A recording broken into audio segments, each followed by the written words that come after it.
MP board के सभी विद्यार्थी ध्यान दें, जो आपका 7 दिसंबर के दिन अर्धवार्षिक हिंदी का पेपर आएगा साथियों। कुछ इस प्रकार का आपका पेपर रहने वाला है। 75 में से 75 अंक आप लाने हैं, तो आपको ये पेपर आप अच्छे से याद कर जाए। ऑल एमपी में यही पेपर आपको देखने को मिलेगा। भरोसा नहीं हो तो आप परीक्षा हाल में देखिएगा। जिस दिन आपका पेपर 7 दिसंबर दिन रहेगा, उस दिन ये आपको याद आ जाएगा कि सर ने बताया था, काश कर लेते तो अच्छा रहता। तो इसमें आ जाएगा 7 नंबर का। जिस बच्चों को 75 में से 75 चाहिए साथियों, आराम से यहाँ पर कर लीजिएगा। 3 प्रकार के मैं क्यों लिखता हूँ के लेखक का क्या नाम है। अज्ञेय बिहारी किस काव्य धारा के कवि है, तो रीति बौद्ध काव्य धारा के। सूर्यकांत त्रिपाठी निराला की रचना है, तो कुंगुर मुत्तार। यहाँ पर विश्वनाथ आ जाएगा। रिक्त स्थान की बात की जाए तो रिक्त स्थानों की पूर्ति कीजिए। संधि के भेद होते हैं, तो संधि के 3 भेद होते हैं।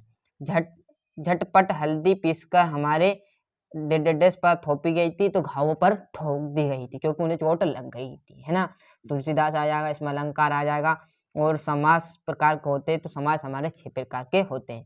बिस्मिल्लाह खां मंदिर में रोजाना शहनाई बजती थी, तो बालाजी के मंदिर में क्या बजती थी, रोजाना पर डे क्या होता था, वहां पर शहनाया बजती थी। के लिए गोदान उपन्यास की रचयिता है, तो प्रेमचंद्र। भिक्षु के पत्र क्या आ जाएंगे साथियों, आपके यहाँ पर देखोगे भंत आनंद कौशल्यान, है ना। अंधे की लाठी का एकमात्र सहारा अणुबम विस्फोट आपका क्या कहलाएगा, विज्ञान का दुरुपयोग। तो अच्छे से यहाँ से स्क्रीनशॉट ले लीजिए। एक शब्द वाक्य में होता है, तो शब्द गुण कितने प्रकार के होते हैं, तो 3। कोई 2 लोकोक्ति लिखी है, तो एक आपकी यहाँ पर देख लिए साथियों, लिख लेना। इसमें रेलगाड़ी आ जाएगा। आत्मकथ्य कविता आ जाएगा 33। और नाटक में कितने अंक होते हैं, तो नाटक में 1 से अधिक अंक होते हैं, है ना। सत्यासत्य की मैं चर्चा करूं, तो यथाशक्ति अवयव समास का उदाहरण है, बिल्कुल सत्य है। बालाजी कुश्ती हमेशा हार जाते थे, बिल्कुल सत्य है। मैं क्यों लिखता हूँ कि आज्ञा की रचना, सत्य है। बाकी परशुराम के क्रोध से लक्ष्मण डर गए, तो बिल्कुल नहीं डरे थे, क्योंकि लक्ष्मण इतने बड़े बलवीर हैं कि वहाँ किसी से भी नहीं डरते। क्लियर है।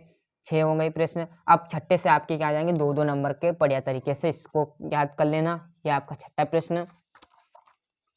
यहाँ से देखोगे 7वां, आपका 8वां प्रश्न साथियों, 9वां, 10वां, 11वां, ये आपका 12वां। आराम से आप तो स्क्रीनशॉट ले लीजिए, और नहीं याद साथियों है तो इनको याद कर लीजिए, क्योंकि आपको यही बहुत मदद मिलने वाली है ना। तो ये आपका 17वां। और यहाँ पर 18वें से देखोगे ना, तो इसमें क्या है, प्रसंग सहित वाक्य। ये आपको चैप्टर दे दिया। क्लियर है। इसी में से क्या करना, आपको आंसर मतलब वाक्य बनाकर लिख ली, है ना। ये इसका तुआ है। यहाँ पर से 19वां क्या है, स्वच्छ भारत अभियान पर अनुच्छेद लिखिए। क्लियर है। और ये आपका प्रसंग सहित वाक्य, ये इसका अथवा, है ना।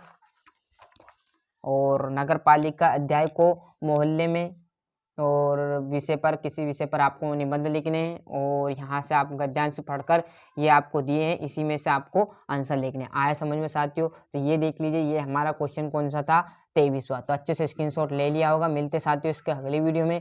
जब तक के लिए आपको अच्छे से मेहनत करना हो, और यदि आपने अभी तक चैनल सब्सक्राइब नहीं किया, तो फटाफट हमारा चैनल सब्सक्राइब कर लीजिए, साथ ही साथ नोटिफिकेशन ऑन करते चलिएगा।